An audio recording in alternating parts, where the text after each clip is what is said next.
రాజ్యసభ సభ్యత్వానికి రాజీనామా తర్వాత విజయసాయి రెడ్డి మీడియాతో మాట్లాడుతున్నారు. అలా చూద్దాం.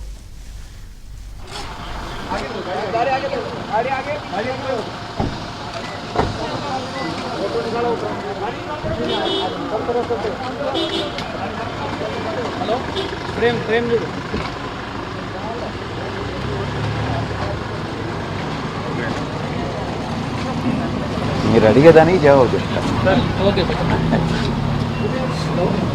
ఓకేనా?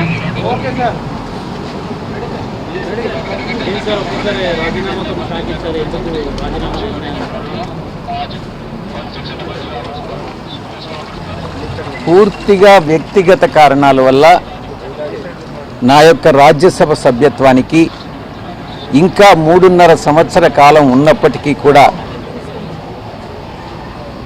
రాజీనామాని ఉపరాష్ట్రపతి గారు మా యొక్క రాజ్యసభ చైర్మన్ అధ్యక్షుల వారికి సమర్పించడం జరిగింది.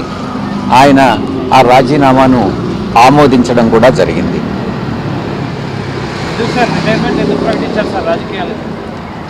పూర్తిగా వ్యక్తిగత కారణాల వల్ల రాజీనామా మాత్రమే కాదు, రాజకీయాల నుంచి కూడా తప్పుకోవాలన్నటువంటి నిర్ణయాన్ని తీసుకోవడం జరిగింది.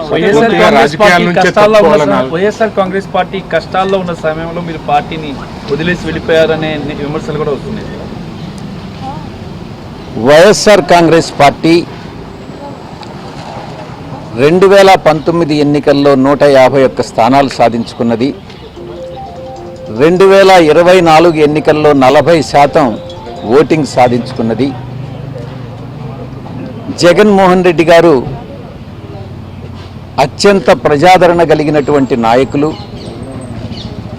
నాలాంటి వాళ్ళు 1000 మంది పార్టీని వీడినా కూడా ఆయనకున్న ప్రజాదరణ తగ్గదు అన్నటువంటిది నా ఉద్దేశం. సార్, మీరు రాజీనామా కానీ ఇవన్నీ విషయాలు గతంలో ఏమన్నా జగన్మోహన్ రెడ్డి గారి దృష్టికి తీసుకెళ్లారా?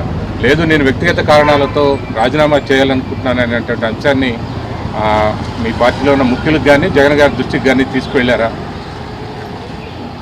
రాజకీయాల నుంచి తప్పుకోవాలని వ్యక్తిగత కారణాల వల్ల నేను నిర్ణయించుకున్న తర్వాత జగన్మోహన్ రెడ్డి గారు లండన్లో ఉన్నారు. ఆయనతో నేను ఫోన్లో మాట్లాడి అన్నీ చాలా వివరంగా వివరించడం జరిగింది. అన్నీ వివరించిన తర్వాతనే నేను ఈ రాజీనామా పత్రాన్ని అధ్యక్షుల వారికి సమర్పించడం జరిగింది. మీరు ఆ అంశాలు చెప్పినప్పుడు ఆయన ఏ రకంగా స్పందించారు సార్ జగన్ గారు? ఒక్కొక్కరు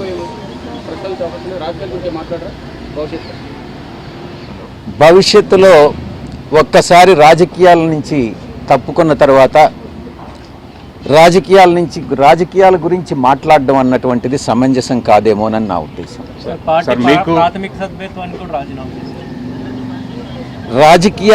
రాజకీయాల నుంచి తప్పుకున్న తర్వాత ఇక ప్రాథమిక సభ్యత్వం అన్నటువంటిది ఎలా ఉంటుంది?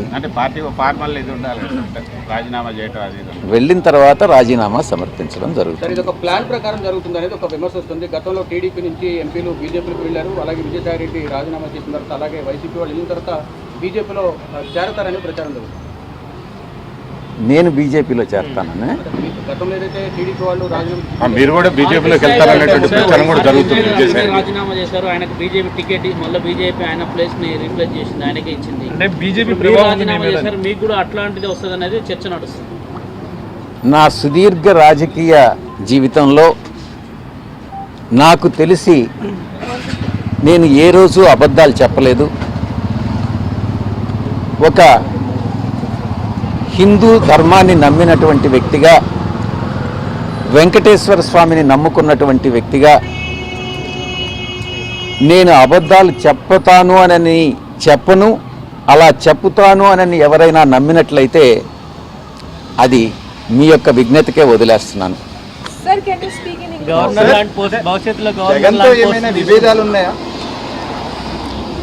నేను ఇప్పుడే చెప్పాను కదా,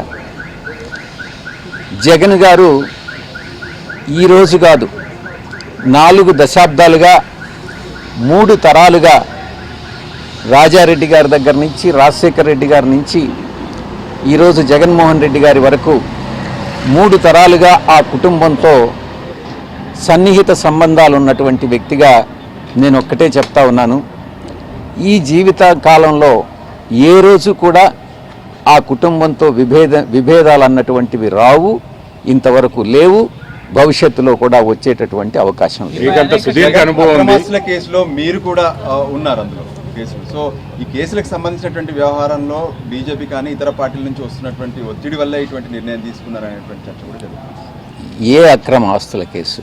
జగన్కి సంబంధించి ఎప్పటి కేసులు? పాత కేసుల? పాత కేసు. పాత కేసులు అన్నటువంటివి గతంలోకి కానీ వెళ్తే 2011 సంవత్సరం ఆగస్టు 10వ తారీఖున